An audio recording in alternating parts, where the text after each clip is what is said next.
once again, thank you all so much for joining me and taking time out of your crazy schedules to meet me here. Today, we're going to look at positive reinforcement and what makes positive reinforcement really good for ADHD, particularly what works and why it works. So I don't know if anybody has come across the marshmallow study in the past. This is a very old study, it's from the 1970s, and they basically got a whole load of kids in a room, nothing related to ADHD, by the way, and they gave them one marshmallow in front of them and said, okay, if you can wait for 5 minutes without eating that marshmallow, I'll give you a second one. So you'll have two marshmallows, but I just have to go outside, leave the room, but I'll be back in 5 minutes with your two marshmallows, as long as you don't eat it. And what they found is lots of children were really struggling with this. They had this temptation in front of them, and it was all about self-control. So lots of kids, cover their eyes and kind of sung to themselves, did this, while waiting. And then there's other kids that within 2 seconds had eaten the marshmallow. The study looked and reported later on that those who were able to wait were more successful in life, and those who couldn't wait had more challenges.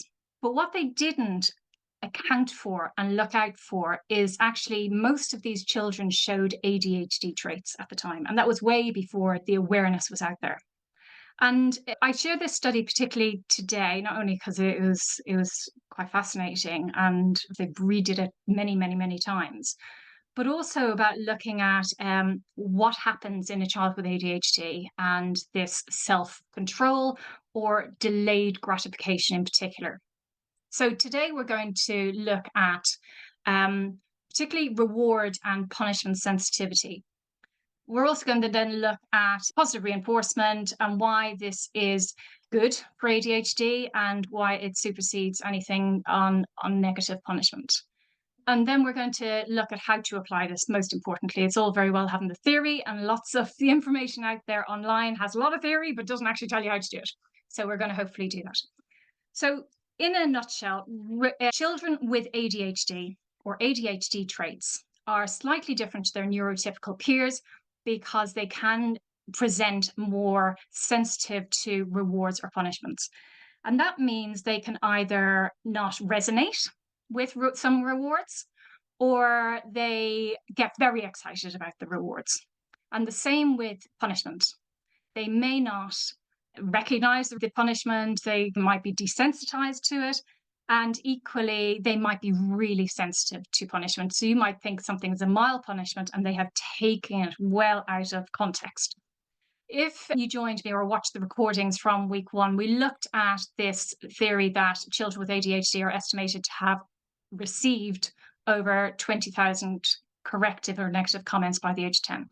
So that rejection sensitivity and reward sensitivity could very much be linked with the amount of negative bias they get from many places around them, at school with their peer groups, and even at home, because none of us are immune to yelling at our kids. So just with that context, look at why children with ADHD have struggled with this more than other children. And it's down to the dopamine levels. And for those of you who know more about ADHD, it tends to be a deficiency in the production of dopamine and norepinephrine. And they are the hormones and the neurotransmitters that are responsible for motivation, pleasure, and reinforced learning. So low dopamine levels can be linked to delayed gratification. And this has been defined in many ways across studies. Very, very simply, it means that it is the brain's motivator. Okay, so if you increase rewards, the production of dopamine increases too in anticipation for another reward. So it's very easily seen in dogs. When you're trying to train a dog or a puppy and you give it lots of rewards, it'll keep on coming back wanting more rewards. Very, very similar. And I'm not saying children are like dogs by any stretch, but that process is very, very similar. So also this is backed up by a lot of science. So Thorndike's law of effect. So if anybody there follows law of attraction, where, you do good things and good things happen. This is kind of similar, but a little bit more scientific.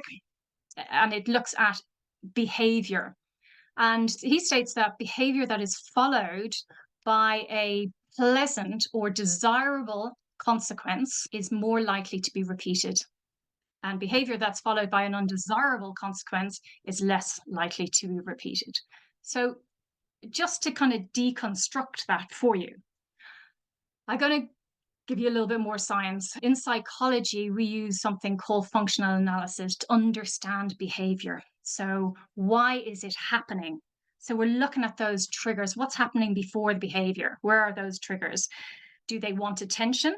Are they avoiding or escaping something? So, if they're doing homework and they're showing undesirable behavior, it might be, well, they're trying to run away, they're trying to get away from this because they don't want it. Is it sensory? Is there too much going on? Is there lots of distractions around? So it looks at that trigger, and then that gives the behavior, and that's either a happy behavior or the not so happy behavior. Normally, then, when we are responding as parents to that behavior, we give them a consequence, and often that is a negative consequence. And if they're receiving negative consequence, it's going to feed the negative emotion. So simply put, positive consequence feeds positive behavior. Negative consequence can breed negative behavior. And this is kind of contradictory to everything that we've been told in parenting and punishments and rewards. But looking at this subject of positive reinforcement, this chart will hopefully give you a little bit of better understanding that when we reinforce something or give positive reinforcement, that is adding something pleasant or desirable, it increases the likelihood of the behavior being repeated. Negative reinforcement is removing something unpleasant or undesirable to increase the likelihood of behavior. So that may be taking away a chore that the child doesn't like to do when the child demonstrates good behavior. And I actually did this today only with my son, whose bedroom is an absolute tip. He is 18 and everything's all over the place. But he did really, really well studying the other day, and we're trying to increase that behavior. So I cleaned his room for him so he doesn't have to. So then that will increase that, oh, my room gets tidied if I study. So it's about taking something away that they don't want to reinforce good behavior. Then also we can look at positive punishment. So even this is framed as positive. What it actually means is adding something unpleasant, so something they don't like, to potentially decrease likelihood of their behavior. So let's say traditionally, if a child is misbehaving and a parent scolds them, so shouts at them, it's intended to reduce that happening again, but does it work? And the negative punishment is about taking something good away, something happy, something pleasant, something they really like doing, to try and decrease the likelihood of behavior. That is taking away their phone if they've misbehaved. Positive and negative reinforcement is about trying to improve that behavior by either taking away something that they don't like or giving something that they like. So it's always about a positive reinforcing by offering them something good. Whereas punishment should be avoided in children with ADHD traits.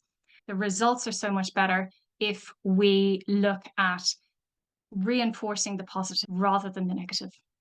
For those who don't know me or haven't been here before, my name is Zena Hicks. I am a positive psychologist. I've been working with parents, work in leadership as well, coaching for 20 years.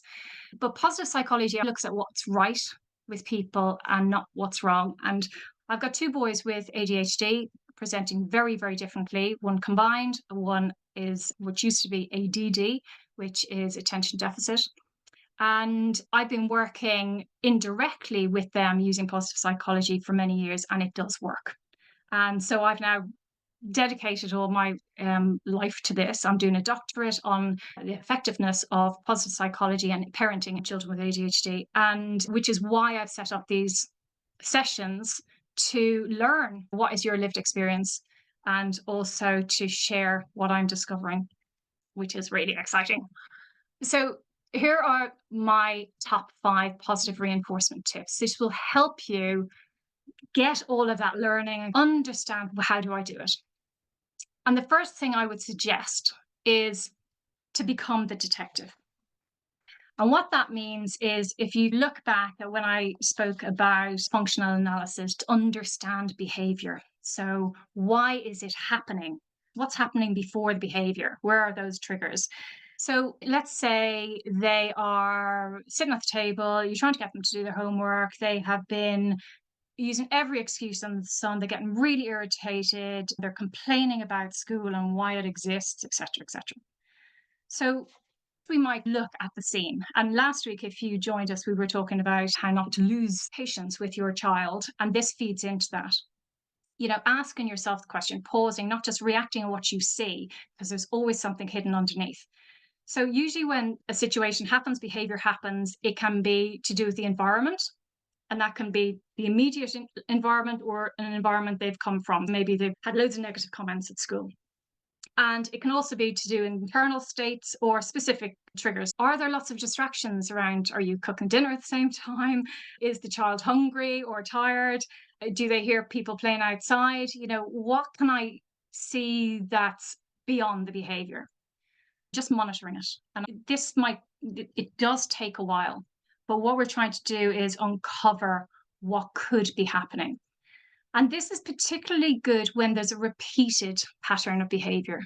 So while there might be one time where they're having a complete meltdown, it might be isolated. So it's better to try and investigate things that repeatedly happen. Maybe they get upset with a particular person or their brother or their sister, or something like homework is a trigger, or going to bed is a trigger, all of these things. What is happening that you cannot see? And just observe rather than react. The second one is praise and rewards. And this is an obvious one because if we're looking at positive reinforcement, it is adding something pleasant or desirable to increase that behavior. Try also to actively ignore the bad stuff that's happening. This question comes up so many times. Yes, but if they're screaming and shouting and calling me all names under the sun, do I do nothing? If you're embedding a process like this, yes, you do nothing. You manage it in the best way you can. You manage you in the best way that you can and get that support if you need it. But try and look for the good. And if you're finding it hard to unpick through that complete temper tantrum that is in front of you, it might be that they stop for a minute and you catch that. Oh, well done. I see you're calming down. That's really, really good. Ideally, we want to, and as we've mentioned this before, ideally, we want to aim for at least 3 times more praise than discipline or corrective statements. So we often direct our kids, can you come to the table? And I know that that's not a negative, but you're asking them constantly to do things. And we very rarely praise them. So when they come to the table after you've asked them, they don't get a thank you for coming to the table. Sometimes maybe they do, which is great. But it's thinking of all those little things to reinforce behavior. Because if you say, oh, thank you, that's so good. Mum really likes it when you come down, when I call you straight away, they're more likely to repeat that the next time. And if they don't, that's okay. But keep on reinforcing that behavior. If you're looking to understand what rewards you can offer, learn what's important to them, because people say that we've tried these rewards and they don't work. It's about understanding what they are resonating with, what's important to them. Maybe it's a special activity with a friend or one-to-one time with a parent, which cannot be underestimated. Doing something that they want to do. And if they love Lego and you find Lego really boring, it's quite nice to sit down because, this is an active moment that you're having with your child, and play Lego with them and notice how tall that tower is and highlighting all those great things during that time together. It's about building that relationship. We often get very busy in our lives in that parent role. And actually, we need to always nurture that bond, because if that bond is really strong, they're much more likely to pick up on positive reinforcement rather than ignore it. So other things, playtime, stories before bed, additional time on tech, you'll know what works for you and your child. So the third tip is social reinforcing. And this, again, cannot be underestimated. As I mentioned, that 20,000 potential negative comments by the time they're 10. Social reinforcement is really important. And what that means is that your child is receiving positive comments and is being noticed by other people outside the household. And that could be grandparents, uncles, aunts, teachers, trying to get a network of people who notice how good your child is being or doing, or I'm not necessarily talking about their abilities, like, oh, I heard you got 20 in your spelling test. It's about effort as well. I know that you're trying really, really hard. I can see that. Wow, you're doing so well. So the more outside enforcing they can get as well, and the influence of their peers. And it might be that if your child is challenged by some social groups, you might want to create environments, create play dates, and make sure it is the best play date ever. So then that child leaving might go, oh, that was really fun, or your mum makes great cookies, or whatever that is. The more you can keep on doing those, the child is visiting that has a great time is going to relate that to your child. And then your child is going to feel, well, this is my house, this is my fun. I've had the play date. And that is also social reinforcing. Just set them up to win as best as you can. And, you can't be there all of the time, but you can be there in certain circumstances and you can be very responsible at kind of setting those scenes for them. And if it doesn't work, it doesn't work. It doesn't mean the process doesn't work. It just means it's not working yet. So again, giving it the right amount of time. And the fourth tip would be to allow natural consequences, because we do protect our children from bad things happening. And especially if they've been diagnosed with ADHD, you might treat them a little bit differently. And I know I've done this, my youngest son. Oh, I'm not sure if he's able for that or can't do that. And it actually took me a while to say, no, come on, stop. You've got to give him. I mean, he's actually a really independent boy now, but you've got to let them fail. So, for instance, it might be that they've built this massive Lego tower and they want to bring it up to their bedroom. And as a parent, you can foresee that this is going to crash down on the stairs and they're going to scream and cry, and you don't want that to happen. But you've got to. You've got to let them carry this tower that they've spent hours working on. You might suggest, if that was me carrying that, I would be afraid that I might fall, but you know best what you want. And then they might consider, oh, do I want to do that? But often these children are positionally defiant and they go, no, I know best. And they'll go and do it and it'll crash, fall, and burn. And that's okay. And the thing you must avoid trying to do is, see, I told you so. See, I told you that was going to happen, and look what's happened. If you step back, watch it, they themselves will experience that and not do it again. So that's when it's not punishment. So there's no punishment in there. They're seeing the natural consequence of stuff happening. So you might guide them, you might tell them. And then if they don't take on that suggestion, and it goes wrong for them, well, they're learning from that.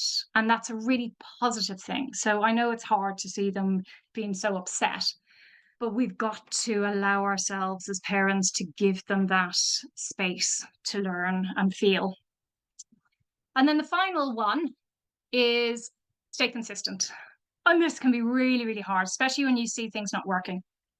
And it's about looking at what you can do, what you can try, and how long you can try it for. And it is trial and error, and every single child is different. So what will work with one child won't work necessarily with another. So it is about looking specifically at the context of your child's challenges, ADHD, experiences, and being able to choose the right method to try on them. So generally speaking, as a rule, if you are going to implement something like positive reinforcement, looking for the good, concentrating on what's going well rather than what's not going well, I would say you need to be looking at that for at least 2 weeks, desperately trying only to see the good. So you're bombarding them with all of this positive reinforcement all of the time, reducing the amount, unless it's critical, of the negative punishment. And, if you do need to put in punishment, again, as long as it's well balanced by that positive reinforcement. And after 2 weeks, then you might introduce less. So you wouldn't necessarily always say how great their behavior is. You might say it every second time you observe it or every third time you observe it. So you're lengthening that space between it. So they're learning to do it on their own. So it's a gradual phase. But to do that, you're going to need to look after your self care, because as parents, it can be so incredibly fraught when the child is screaming and shouting at you and calling you all the names under the sun and saying they're having an awful time. And at very worst, they might say they're going to hurt themselves. And it's awful, awful, awful to watch. But you have to understand what's happening. Are they looking for my attention on this? So observing, allowing that moment to take its course, and then redirecting from the negative to the positive of what they're doing really, really well. And to do that, you need to know that you've got the stamina. And the only way you can get stamina is by eating well, exercising, having good sleep, having a good social network, having people you can talk to, getting that support, meditation, yoga, all of these things that can help you with your self-care. So looking at, what am I doing so I can best support my child? So that's it for this week. Next week, we're going to look at outwitting oppositional defiance, and that is looking at specifically at oppositional defiant disorder, and seeing how that positive communication fits beautifully with oppositional defiance, and getting some strategies to do that. So I'm going to now open it up to any questions.